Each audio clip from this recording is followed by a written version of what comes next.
April 15th, 2026. We are in the 5th year, day 51 since the start of the full-scale invasion. Welcome to the Situation Report. In today's report, we will take a look at a lot of things. There will be a lot about drone developments, but it will also be about a large package that the Western allies want to deliver to Ukraine, and that in record time. More on that later.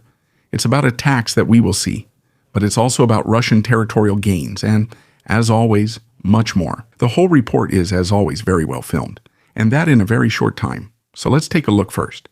In the Kherson area, there is currently a clear expansion of the operational range of Ukrainian FPV drones. According to reports, these now regularly appear at distances of about 60 to 65 kilometers behind the front line. 60 to 65 kilometers for an FPV drone. That's incredible. Think back to the early years of drones, and that wasn't even that long ago. We're talking about a period of maybe 3 years here. Back then, 20 kilometers was already extreme, and everyone was amazed at how it was possible to make a fairly small, inexpensive drone, including an explosive charge, fly that far. Then came the fiber optic drones, and the 40-kilometer mark was broken. After that, 50 and then 60 kilometers. And targets far beyond the 60 kilometers have already been hit. However, those were isolated cases and not the rule. We once talked about a drone managing to do that. Not that several drones do it regularly. But now, this is no longer an isolated case, but something that has noticeably established itself over the past 1.5 to 2 months. This significantly shifts the area of operation for these systems further back. Areas that were previously considered relatively safe, such as for logistics, relocation, or deployment, are increasingly coming within range of simple FPV drones. For the Russian side, this means they have to adjust their procedures in the rear area, movement, supply, and assembly areas, so they can no longer be organized outside the combat zone as easily, because this zone has effectively become larger. But this is also problematic for the Ukrainian side, since Russian drones are often on par, and if they aren't yet, it usually doesn't take long before they catch up. This means that soon, if not in the next few weeks, the Ukrainians will face the same problem. Here, for example, we see Ukrainian soldiers being attacked by a Russian drone. They spot the drone in time, get out, bring themselves to safety, and survive the whole thing because the drone crashed into the car and didn't explode.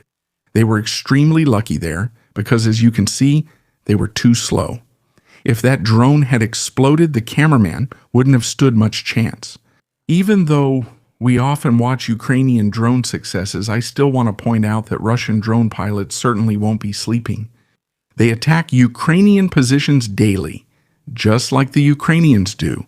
The only question is who is faster and more accurate, whose drones actually explode at the target in the end. But if they do explode, you also need proper protection. Armored walls, reinforced additional armor, sensors, jammers, and countermeasures help a lot. We can see that here as well. Here, a Ukrainian paratrooper is hit by a drone and survives because of the excellent armor. Russian bombers attacked the dam at Pecheny in the Kharkiv region with aerial bombs. The strike happened at a time when the water level was already elevated. According to Olsiny Hubov, it is one of the largest water reservoirs in the region, and therefore a critical infrastructure target. The timing is crucial. Higher water levels increase pressure on the structure. A hit can therefore have much greater consequences than under normal conditions, especially for the structural integrity. It could even lead to a possible dam breach, with consequences for downstream areas. The fact that attacks happen under exactly these circumstances suggests that not only the facility itself, but also its potential downstream consequences was taken into account. The dam has already been targeted by attacks several times, which you can see quite clearly here. Here we see some impacts from the past. So far, they haven't been able to hit it yet, but they've come very close, which suggests that this infrastructure is deliberately being kept under pressure. The Russian war correspondent Yuri Kotelnok reports on the destruction of a tank battalion of the 110th Brigade. According to him, tank crews are no longer primarily used in their original roles, but are now being used as assault troops, essentially as infantry. This is reportedly due to an acute shortage of combat-ready infantrymen.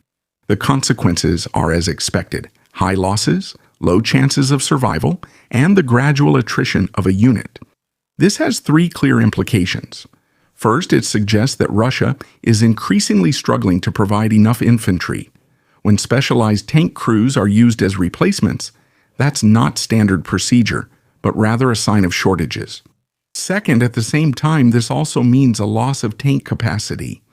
A crew is an essential part of a system. Without a well-coordinated crew, even available vehicles remain only partially usable.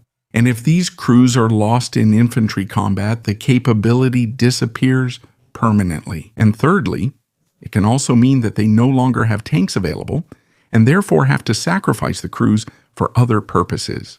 In any case, it also means that you are compensating for one problem in the short term while creating another.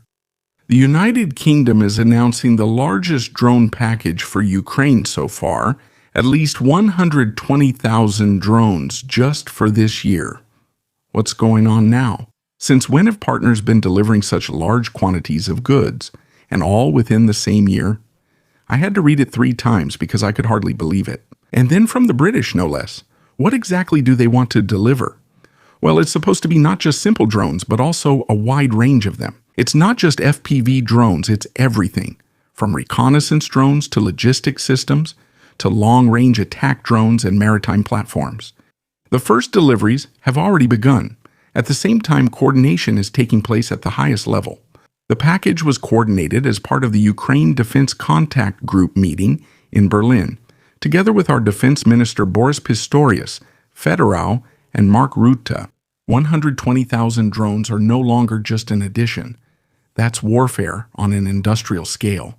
The response to Russia's war is no longer piecemeal. It's about quantity now. In addition, it's no longer just about supporting Ukraine, but also about building up our own capabilities. A large part of the production is based on British systems and British companies. So there is a parallel development of industry and military capability that clearly shows where this is heading. Drones are no longer just an add-on, but are becoming the main pillars of modern warfare, in quantities that would have been unthinkable just a few years ago.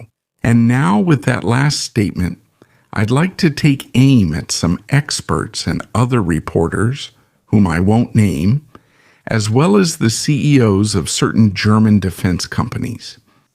Because these people described drone warfare 2 or 3 years ago as a short-term phenomenon, while I claim the opposite. But well, reach makes the difference. You know how it goes. Even someone who, for example, is a retired general but is absolutely clueless will always have more reach or be seen as a more credible person, no matter how many times you can prove something. Because that's how it works here.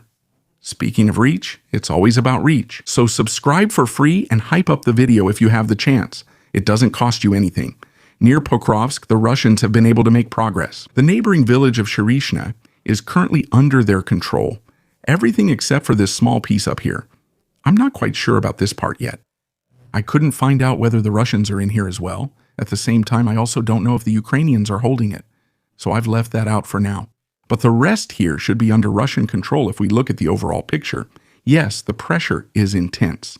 Here at Rudinsky, they're still trying to capture it somehow, but they're not making any progress themselves. Heavy fighting continues here as Ukrainians work to block Russians at this defensive line to prevent further advances. We covered this in a previous situation report. This area is more critical. As I said, if the Russians completely capture this place, have they ever managed to break through the defensive line here? And then, as they usually do, can they fan out in all directions and spread out, and then advance further along this river? At the same time, they're also trying to advance toward Shevchenko up ahead, so that at some point they can link up here with the units of the 5th Brigade. That would also mean the collapse of this pocket, including Rudinsky, which the Ukrainians are still holding well. But as I said, this is still something for the future. For this place alone, we've hardly seen any changes in the past few weeks, and the Russians have already been inside since the beginning of the year. So the whole thing will probably take ages, especially considering the still rather sluggish offensive on the Russian side. In Voluski, in the Russian region of Belgorod, An oil depot was hit. Footage from the scene shows high flames and a large fire within the facility. It was clearly hit. The video was demonetized when it was first uploaded, so I had to censor it. But you can see it on Telegram. Don't worry, your favorite reporter has already uploaded it. You can also see it in footage filmed by a Russian soldier near Pokrovsk, who is filming the remains of the previous attacks. So as always, things remain exciting. Likewise, a chemical plant was hit in the Russian Republic of Bashkortostan. Videos from the scene show a significant plume of smoke. This suggests that at least part of the facility was directly hit, or that production and/or storage areas caught fire completely. It is one of the largest chemical sites in Russia. Accordingly, this is not a small facility, but industrial infrastructure with continuous production. The relevant point is, such facilities are complex in structure.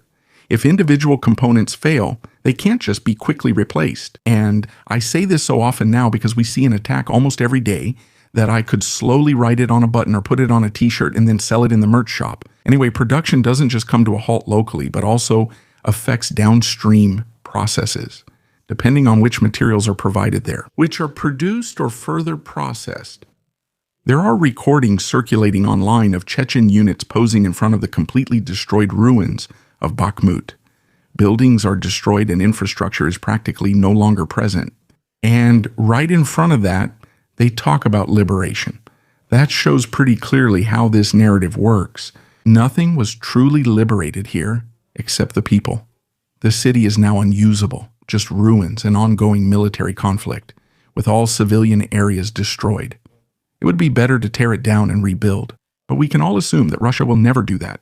The staging is aimed less at the outside world and more at a domestic audience. It's about conveying an image of control and success, regardless of what the situation on the ground actually looks like. And that's exactly why it seems so contradictory. They keep talking about victory while standing in a destroyed city. Units of the Ukrainian Special Forces, specifically the 8th Regiment, were able to intercept an infiltration attempt behind their own lines. According to current reports, a Russian soldier was captured. A second soldier, according to the Ukrainian side, a foreign volunteer, resisted with a hand grenade and lost his life in the process. Such advances are usually carried out by small groups trying to slip through gaps or less secured sections unnoticed. For example, for reconnaissance, sabotage, or preparation of further attacks. The fact that contact only occurs in the rear area shows that such groups are indeed able to break through the front lines, but they don't necessarily get very far if they are discovered. As far as I could tell, the two soldiers met with a contact who betrayed them to the Ukrainians, which is how they knew where they came from and where they were at that moment. That's quite interesting because even though the operation was successful for the Ukrainians, it shows that the Russians, firstly, are able to penetrate far beyond the Ukrainian lines. And it also shows that they have contacts on the Ukrainian side. These ones were discovered. But of course, the question remains, how many were not discovered? Before I get to my closing statement, I uploaded another video today. There you can see what our good old US president is up to again. China threatened him, and he backed down. His blockade was over again in just a few hours, and just as quickly as it started. And with that, I want to thank all subscribers, channel members, and the Alga Crews. Special thanks to Lieutenant Colonel Renee Kistler and Dr. J. Meyerhofer. Please subscribe, like, comment, and see you in the next report.